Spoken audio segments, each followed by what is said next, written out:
இது மகிமை நேரம்.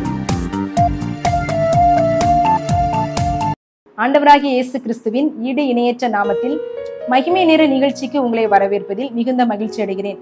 இந்த நாட்கள்ல நம்ம தியானித்து வருகிறோம் யார் பாக்கியவான் அப்படின்றதை குறித்து. ஆவில் எளிமை உள்ளவர்கள் பாக்கியவான்கள் அப்படின்றத நம்ம பார்த்தோம். துயரப்படுகிறவர்கள் பாக்கியவான்கள் அப்படின்றத நம்ம தியானிச்சோம். சாந்த குணம் உள்ளவர்கள் பாக்கியவான்கள் அப்படின்றத பார்த்தோம்.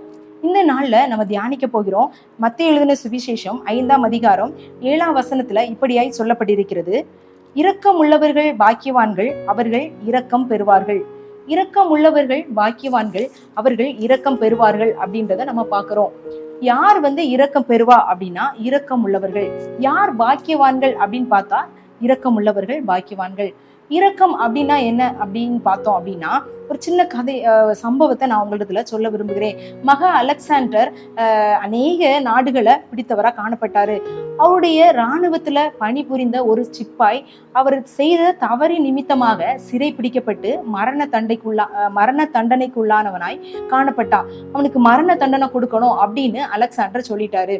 இந்த சிப்பாயுடைய தாயார் அந்த அலெக்சாண்டர்ல கெஞ்சுகிறாரு, அவனுக்கு இரக்கம் காட்டுங்க, அவனுக்கு இரக்கம் காட்டுங்க அப்படின்னு சொல்லி கெஞ்சுறாரு.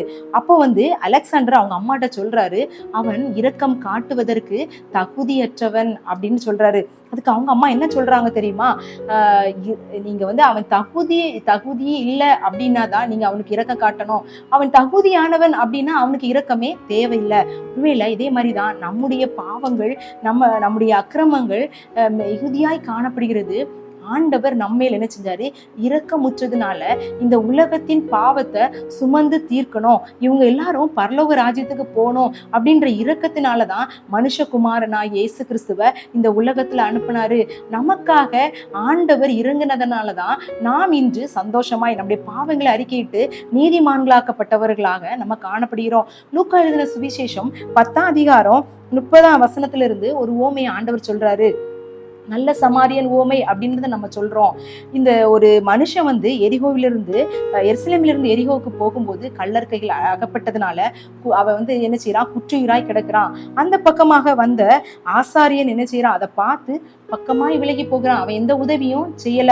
அவன் இரக்கம் படல. அந்த குற்றூராய் கிடந்த மனிதனை பார்த்து அவன் இறக்கப்படல. ஒருவேளை நம்முடைய வாழ்க்கையில கடந்து போகிற மக்களை குறித்து நிறைய பேர் கஷ்டப்படுகிற காரியங்கள்ல நாம் கேள்விப்படுவோம். நம்ம அவங்கள அன்றாட வாழ்க்கையில நம்ம பார்ப்போம். அவங்க நம்ம கூட இருக்கிறவர்களாக கூட காணப்படுவாங்க.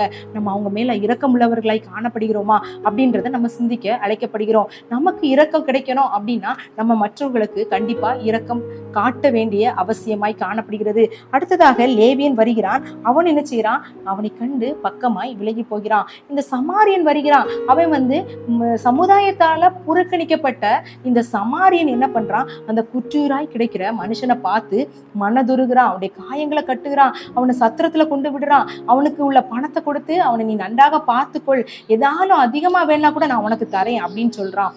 ஆண்டவர் சொல்றாரு, இரக்கம் செய்தவன் யாரு அப்படின்னா இந்த சமாரியன் அப்படின்னு சொல்றாரு.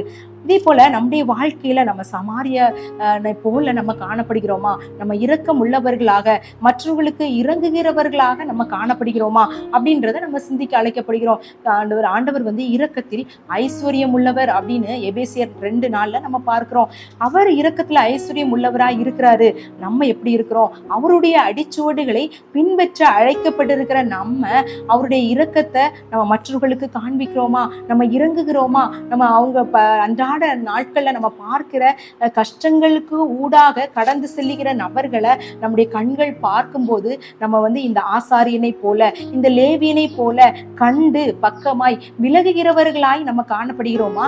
இல்ல இந்த சமாரியனை போல இரக்கம் செய்கிறவர்களாய் காணப்படுகிறோமா அப்படின்றத சிந்திக்க நம்ம அழைக்கப்படுகிறோம். இந்த வசனம் சொல்லுகிறது, இரக்கம் யார் இரக்கம் செய்யறாங்களோ அவங்க தான் என்ன செய்யறது? இரக்கம் உள்ளவர்களுக்கு தான் ஆண்டவர் என்ன செய்யறாரு? அந்த ஆசீர்வாதத்தை கொடுக்கிறாரு. நம்ம ஆல்ரெடி பார்த்தோம்.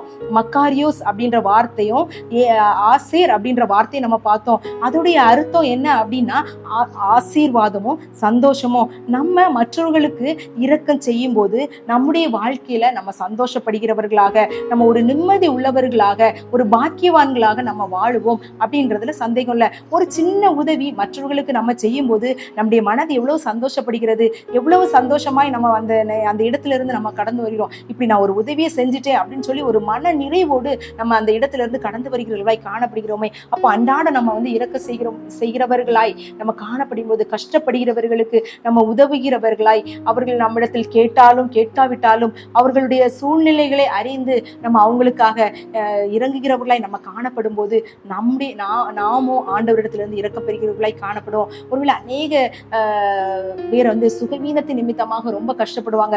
அவங்களுக்காக நம்ம இரக்கமாய் மனதுருக்கமாய் ஆண்டவருடைய சமூகத்துல ஜெபிக்கும் போது கட்டாயம் ஆண்டவர் நம்முடைய ஜெபத்தை கேட்டு அவர்களுக்கு விடுதலை கொடுக்க வல்லவரா இருக்கிறாரு. இப்படிப்பட்ட சின்ன சின்ன காரியங்களை நம்முடைய வாழ்க்கையில நம்ம இரக்கம் காட்டுகிறவர்களாக நம்ம வாழ்ந்தோம் அப்படின்னா நம்முடைய வாழ்விலும் ஆண்டவர் இரக்கத்தை நம்மளுக்கு தர வல்லவராய் இருக்கிறார் அப்படின்றத பார்க்கிறோம்.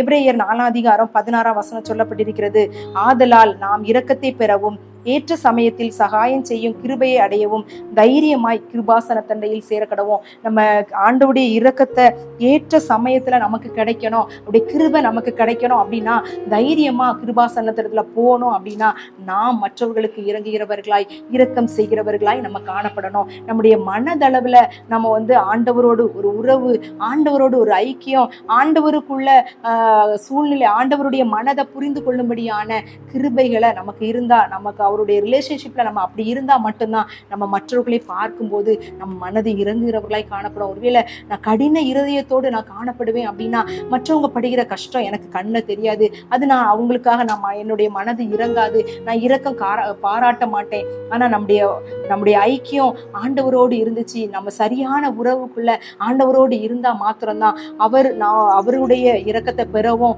நம்ம மற்றவர்களுக்கு இறங்கவும் நம்மளால முடியும். அப்பதான் நம்ம பாக்கியவான்கள் அப்படின்ற லிஸ்ட்ல நம்ம இருப்போம். ஒருவேளை நம்ம அநேக நேரத்துல நினைப்போம், எனக்கு பணம் இல்லை, எனக்கு நிறைய காரியங்கள் என்னால செய்ய முடியல, நான் எப்படி பாக்கியவான் ஆவேன் அப்படின்னு ஒருவேளை நீங்க கலங்கி கொண்டிருக்கிறீங்களா? நம்ம இரக்கம் செய்யும் போது ஆண்டவர் பாக்கியவான் அப்படின்னு சொல்றாரு.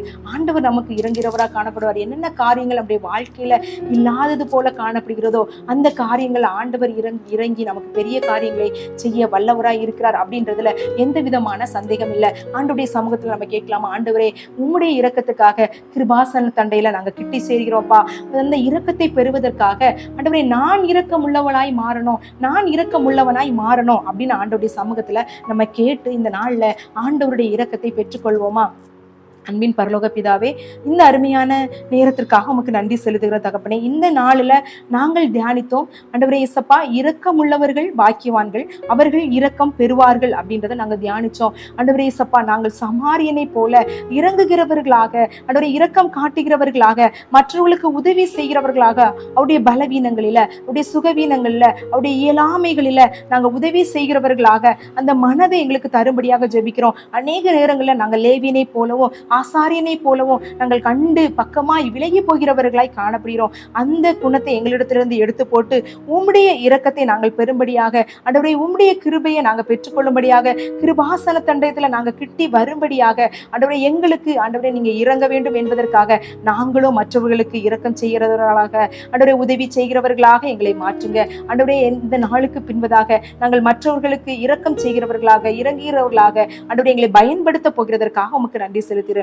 எங்களை தாழ்த்துகிறோம், வெறுமையாக்கிறோம். துதி கன மகிமை உமக்கு மாத்திரம் செலுத்துகிறேன். நீர் பெருக நாங்கள் சிறுக, இயேசுவின் மூலம் ஜெபம் கேளும் நல்ல பிதாவே, ஆமேன். தேவன் தாமே ஆசீர்வதிப்பாராக.